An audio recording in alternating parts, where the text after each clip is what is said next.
Yo, this is a review of the F1 Ultimate. Rarely would I ever recommend getting the most expensive version of a series because a lot of the times companies would just be adding unnecessary stuff onto the mouse to justify a higher price point. The F1 Ultimate is different. It's $20 more than the cheapest version and it has a 3950 Ultra instead of the standard 3950, which is not that different from each other, but it's also much lighter at 38 grams instead of 45 for the Pro and 50 for the Pro Max Plus. You get the 8K dongle included as well, whereas you need to purchase it for the other two versions. So here's my experience with the mouse, and it ticks every box almost really well, but just not quite there yet. Okay, so the F1 Ultimate has a shape that I've never seen before on other mice. The hump is more towards the middle section of the mouse, and with the relatively lower profile, relaxed claw grippers benefit super well from the shape. My pincer claw works good, giving support to these two areas of my palm perfectly well without any areas feeling too bulky. There is enough support in the back for people who contact the base of their palm, but it's definitely not as secure in my experience than if you were to use a more relaxed grip instead. Sides are pretty much flat with only some curvature towards the back as it flares out for the hump. This could make the mouse feel wider for people who grip further towards the back, otherwise you're going to have a good time even on fingertip. At the front of the mouse, the buttons have slight comfort grooves, but they're way less aggressive and they feel comfortable regardless of where I click. This aspect of the mouse is pretty much spot on, and I think it's possible to compare this to the mid-hump version of the OP1 shape.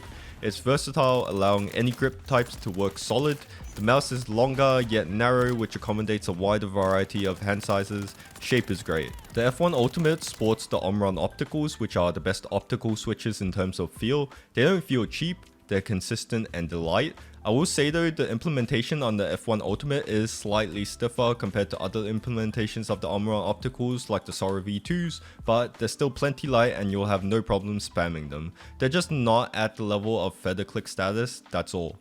I will say, even though they sound crispy, they can feel a little dull as you bottom out the switch. It's kind of similar to dampening the impact as you reach the bottom. I don't think it's too big of an issue, and in real use I never notice it, but it's only when you pay attention that you do notice it. The main buttons have little pre-travel and some post-travel. I found the post to help the slightly stiffer version of the switches. You do get a lot more post when you click at the top though. Side buttons are nice. They're some of the best side buttons I've tried with very little pre-travel and just the right amount of post to bounce the switch back up, making spamming super enjoyable. Mouse 5 though seems to be a little lighter to use than Mouse 4, but it's not a huge difference and it may differ from copy to copy. Scroll wheel is just okay. It has decently defined steps, but scrolling up on my copy has this scratchy sound and the wheel is a little looser than what I would have preferred. Clicking down on it is pretty good though, requires no effort and the feel is satisfying. The coating on the ATK F1 Ultimate is good. It's rubberized and moisture adds more grip to it, but still, when compared to the top of the line mice out there, is just a tad bit below their level. I will say that the coating on this is quite close to what endgame gear has. Especially when my hands are sweating, the mouse just locks onto my fingertips. Since the mouse is rubberized, you need to clean it more regularly as it gets dirty easily. Skates are above average, they glide decently fast, but they're not the smoothest when you do quick and larger motion swipes. If you do have extra skates, I would change them just for the best experience, but the stock skates are serviceable, especially with how light the mouse is. The skates perform consistently across different types of surfaces, and it's the same case with the Sora V2 where the mouse carries the skates pretty hard. Wireless implementation on this mouse is flawless. The F1 Ultimate does come with the 8K dongle, but if you were to get the cheaper versions and purchase your own dongle, pairing is super easy and it took me around 2 minutes to finish the process. I've had no stutterings or jitters since using the mouse on 1K, 2K, 4K and 8K. Movement was smooth and I've had no issues whatsoever. You can also set the LOD down to 0.7mm instead of the standard 1mm, but in my experience, this did absolutely nothing. At least it's good to have.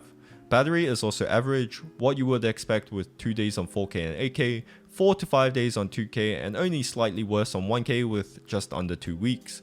The wireless on this mouse is on par with stuff you would see from Logitech and Razer, and I love it. So that's about it.